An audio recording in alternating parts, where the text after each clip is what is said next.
सबसे पहले तो जन्मदिन की ढेर सारी शुभकामनाएँ, क्या कहना चाहेंगे? बहुत बहुत धन्यवाद।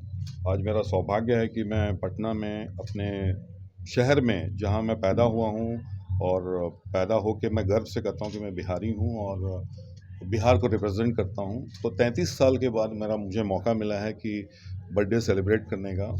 चूँकि अभय सिन्हा जी का एक कार्यक्रम है, उसमें मैं भी आया हुआ हूँ और अलका याग्निक जी भी आई हुई हैं, कुमार शानू जी कल आ रहे हैं। तो उस उपलक्ष्य में मैं यहाँ था और मैंने सोचा कि इस बार बर्थडे ऐसा मनाया जाए कि जो हमारे दोस्त हैं, हमारे रिश्तेदार हैं, हमारे जो कलीग्स हैं, आप सब हैं, सबके बीच में मैं अपने शहर में बर्थडे मनाऊं। तो वो एक उत्साहित हूँ इस चीज़ के लिए और यहाँ पे आया हूँ और बहुत अच्छा लग रहा है। अभी केक कटिंग होगा आप सबके सामने, आप सब केक खाइएगा। सर, छोटे से शहर से उठना, बॉलीवुड तक का सफ़र, फिर वहाँ पे आपका स्ट्रगल, इतना सब कुछ झेलना, अब आके जो चीज़ें आपने भोजपुरी के साथ-साथ बॉलीवुड के लिए भी एक नाम कमाया है आपने। जी। उन चीज़ों को, उन सफ़र को सर कैसे बयाँ करना चाहेंगे? देखिए, एक आदमी जब पैदा होता है तो उसकी स्कूलिंग होती है। फिर स्कूलिंग के बाद मैं जब कॉलेज में गया तो मैं कला के क्षेत्र से जुड़ा हुआ था। हम नाटक भी करते थे। अरविंद रंजन दास जी हमारे गुरु हैं, पटना के ही हैं। अंतरंग हमारी संस्था है, उनके साथ नाटक करते थे। हम लोग डांस शो ऑर्गेनाइज करते थे, फ्रेंड्स लोग हम लोग। और करते-करते रुचि तो इसमें थी और 99 जब 19 वर्ष का था मैं, 1990 में मैं बॉम्बे चला गया था। 2 दोस्त हमारे ऑलरेडी थे वहाँ पे, तो ट्रेन पकड़ के चले गए और हमारे लिए तो एकदम अनजान चीज़ थी वो। बट उसमें मेरे एक दोस्त रंजन जी भी इधर ही खड़े हैं, हम लोग साथ में गए थे। तो संघर्ष बहुत रहा, मतलब ऐसा रहा संघर्ष कि खाने के लिए नहीं है और चौल में रह रहे हैं, कभी-कभी सड़क पे सो रहे हैं, इस टाइप का रहा है संघर्ष। बट फाइनली मुझे काम मिला। 2 मतलब 1996 में लॉलीपॉप जी ने मुझे काम दिया था। वो कोरियोग्राफर है, डांस डायरेक्टर। उन्होंने मुझे एज़ ए मैनेजर रखा और असिस्टेंट रखा। तो उनके साथ मैंने शो करना सीखा कि शोज़ कैसे करते हैं, वर्ल्ड मतलब दुनिया में बड़े-बड़े शो कैसे करते हैं। और उन्होंने मतलब जुम्मा जुम्मा इन लंदन अमिताभ बच्चन का शो किया हुआ था और शाहरुख खान, सलमान, आमिर खान के कोरियोग्राफर वही थे शो में। तो उनसे मेरी एक पहचान बनी और उसके बाद उन्होंने कम से कम मोर देन 100 म्यूज़िक वीडियोज़ किए। तो मैं उसमें एग्जीक्यूटिव प्रोड्यूसर हुआ करता था। तो म्यूज़िक प्रोडक्शन कैसे होता है उससे सीखा मैंने। शोज़ डायरेक्शन कैसे किया जाता है तो वो सीखा मैंने और धीरे-धीरे मैं मैनेजमेंट में आया। उसके बाद मुझे जतिन ललित जी के साथ काम करने का मौका मिला। उनसे बहुत पहचान बनी यश राज कैंप में, शाहरुख खान कैंप में, चूँकि उनकी फ़िल्में वो करते थे एज़ ए म्यूज़िक डायरेक्टर। कुछ कुछ होता, दिलवाले दुल्हनिया, उन्होंने सब किया था। वहाँ से मेरी सिंगरों से बड़ी अच्छी पहचान बनी। जितने सारे सिंगर हैं, आज सबके साथ मैं काम कर रहा हूँ। मेरी मैनेजमेंट कंपनी में अलका याग्निक जी हैं, कुमार शानू जी हैं, गोविंदा हैं, महिमा चौधरी है, शक्ति कपूर जी हैं, नीरज श्रीधर हैं, बहुत सारे कलाकार हैं। तो इन सब से उस वक़्त हमारी पहचान बनी और उसके बाद मैंने जतिन ललित को छोड़ के मैंने फिर शोज़ में कदम रखा। मैंने 2 साल बहुत शोज़ किए। 2005 में मैंने ऑस्ट्रेलिया, न्यूज़ीलैंड टूर किया था अर्जुन रामपाल, महिमा चौधरी के साथ। उसका डायरेक्शन भी मैंने किया था। उसके बाद शान, सुनिधि, अमीषा पटेल का टूर किया। फिर राहत फ़तेह अली खान का टूर किया था।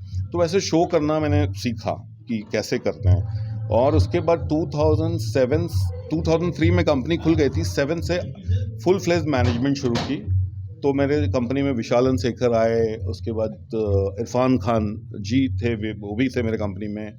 उसके बाद फिर मैंने मैनेजमेंट भी शुरू किया। अलका याग्निक, कुमार शानू सब हमारे कंपनीज में आए और शोज़ बंद नहीं किया करना। मैंने काफ़ी शोज़ किए। मैंने बड़े-बड़े श्री श्री रविशंकर का वर्ल्ड कल्चर फेस्टिवल किया था, 36 आर्टिस्ट थे। फिर मेरा एक कॉन्सेप्ट है रिवाइंड करके, मैंने 25 शो किया, कुमार शानू, अलका याग्निक, उदित नारायण के वर्ल्ड वाइड। और अभी 10 दिसंबर को मैंने किया था रिवाइंड रीलोडेड, कुमार शानू, अलका याग्निक, उदित नारायण, अभिजीत, आदित्य नारायण का। अभी मैं काफ़ी शोज़ कर रहा हूँ। अभी ऑस्ट्रेलिया में कर रहा हूँ टूर मेरा। अभी गोविंदा जी का यूएस टूर है। अभी मैंने न्यू जर्सी में भी, अमेरिका में भी ऑफिस खोला है। और अब एक ज़्यादा खुशी की मेरी बात है कि मैं म्यूज़िक लेबल भी मेरी शुरू हुई है 1 साल से। तो मैंने मोर देन 18-19 म्यूज़िक वीडियो बनाए हैं और डिवोशनल चैनल भी है मेरा, वो भी हमने किया। फाइनली राजीव जी मेरे बहुत पुराने मित्र हैं, दोस्त हैं, जो बॉलीवुड से काफ़ी जुड़े हुए हैं। तो इनके साथ मिलके हम एक नया चैनल आज से ही शुरू कर रहे हैं, भोजपुरिया नाम है, जिसमें हम भोजपुरी के अच्छे-अच्छे गाने बनाएंगे बाकी राजीव जी बोलेंगे इसके बारे में। सर इंडस्ट्रीज़ में आपकी शुरुआत हो रही जी, है जी। और भोजपुरी जहाँ से इसके सॉन्ग, इसके म्यूज़िक हर किसी की थिरकन बढ़ा देती है। तो सर आपके ज़हन में भोजपुरी कितना मायने रखता है और जब आप इस मिट्टी को लेकर बड़े पर्दे पर दिखाने म्यूज़िक क्षेत्र में लेके आ रहे हैं, तो क्या-क्या सर सोचा है आपने? देखिए, सबसे बड़ी बात है कि हम जहाँ से बिलॉन्ग करते हैं, जहाँ की मिट्टी में हैं, जहाँ से बड़े पले हैं और यहाँ तक पहुँचे हैं, तो अपने माध्यम से अपने जो भी हमने हमारे पास टैलेंट है या हम लोग टैलेंट सर्च करते हैं, हर किसी के अंदर एक वो टैलेंट होता है जो मतलब डॉक्टरी है तो डॉक्टरी अपना एक प्रोफ़ेशन होता है। एक अंदर जो कीड़ा जिसको बोलते हैं ना, फ़िल्म इंडस्ट्री का कीड़ा, जस्ट लाइक तो आदमी सोचता है कि चलो जैसे मार्केट में बहुत सारे ऐसे अच्छे-अच्छे सिंगर हैं जो गाना लिखते हैं, गाते हैं, लेकिन उनको प्रमोशन नहीं होता, उनको कहीं प्रमोट कोई ऐसा स्टेज नहीं मिलता है, कोई ऐसे चैनल्स नहीं मिलते हैं जिससे कि हम लोग उनको आगे बढ़ा दें। वो घूम फिर के अपने ही इर्द-गिर्द रहते हैं, आगे नहीं पहुँच पाते। फाइनेंशियल भी बहुत सारी परेशानियाँ होती हैं। तो हम लोगों का ये बेसिक कॉन्सेप्ट था, हम और नीरज जी मिलके इस पे हम लोग बात किए कि नहीं, क्यों नहीं अपने यहाँ के लोगों को हम लोग प्रमोट करें। बाकी जो फेमस चेहरे हैं वो तो सब जानते हैं, उनको प्रमोशन की क्या ज़रूरत है। लेकिन जो निचले स्तर के लोग हैं, जो वहाँ तक नहीं पहुँच पाते हैं, इंडस्ट्री में पहुँचने के लिए बहुत मेहनत का काम है और वो लिंक भी नहीं मिल पाता है। तो हम लोग अपने चैनल के माध्यम से जो सिंगर है खासकर, उनको हम लोग प्रमोट करेंगे, उनको अपने जगह स्थान देंगे। हमारे यहाँ डायरेक्ट एंट्री है, उसके लिए किसी तरह का कोई वो चीज़ नहीं है, कोई दिस दैट कि नहीं आपको हम नहीं गवाएँगे। जिनके भी सिंगिंग होंगे, हमें अच्छा लगेगा तो हम अपने चैनल पे उनको ज़रूर लाएँगे। यही हम जैसे सर आप डॉक्टर, आप जी। इंडस्ट्रीज़ में कदम रख रहे हैं, थोड़ा बहुत चैलेंजिंग है कि कुछ नया करना है, बड़ा करना है? नहीं, नहीं देखिए प्रोफ़ेशन मैं अभी बोला प्रोफ़ेशन और पैशन 2 अलग-अलग चीज़ें हैं।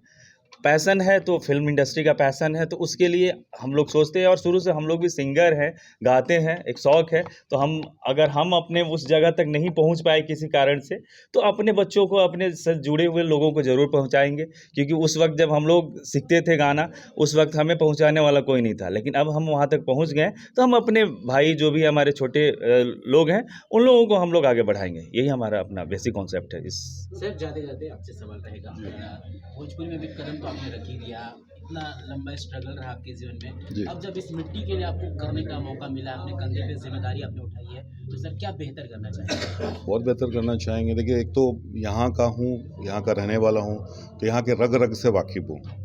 आज बोलते हैं ना कि जो आपकी मिट्टी है, उसको तो आप भूल नहीं सकते हो। तो और मुझे ज़्यादा खुशी होगी कि अगर हम अपने जगह के लिए हम कुछ कर पाएँ, क्योंकि हम कभी बॉम्बे गए थे तो हमारा भी किसी ने हाथ थामा था। तो अगर उस पोजीशन में हैं और किसी के लिए हम कुछ कर पाएँ और कोई हमारे द्वारा अगर एक पोजीशन मिलता है उसको, तो मुझे बहुत खुशी होगी। और हम जो टैलेंटेड जेन्युइन लोग हैं उनको डेफ़िनेटली काम देंगे। और अभी भी मेरे म्यूज़िक लेवल में ऑक्टेव म्यूज़िक और ऑक्टेव डिवोशनल में जो भी नए सिंगर भी हैं, उनसे भी गवाता हूँ। आप देखिएगा ऑक्टेव म्यूज़िक में नए लोग भी गाए हैं, लेजेंड्स लोग तो गाए ही हैं, तो वो सबको मौका मिलता है। और इसमें भी भोजपुरी चैनल में भी हमारा वही होगा कि हम काफ़ी कुछ करेंगे और आगे प्रोडक्शन का भी प्लान है, हम लोग फ़िल्म्स भी बनाएँगे, सब चीज़। पहली प्राथमिकता नए टैलेंट को प्रमोट करना होगा। बिल्कुल, नए टैलेंट को बहुत ज़रूरी है, क्योंकि मैं अपने आप को देखता हूँ उस वक़्त जब मैं यहाँ से गया था और मेरे पास कुछ भी नहीं था। तो अगर टैलेंट है, आज तो बहुत टैलेंट है, हर जगह टैलेंट है। अभी इंडियन आइडल देखिए या सारेगामापा देखिए, सब नए बच्चे लोग ही आते हैं। तो ऐसे टैलेंट अभी भी हैं जो पहुँच नहीं पाते हैं। अगर उनको मौका मिलेगा तो ज़रूर पहुँचेंगे और उनको मौका दिया जाएगा। Thank you so much. Thank you.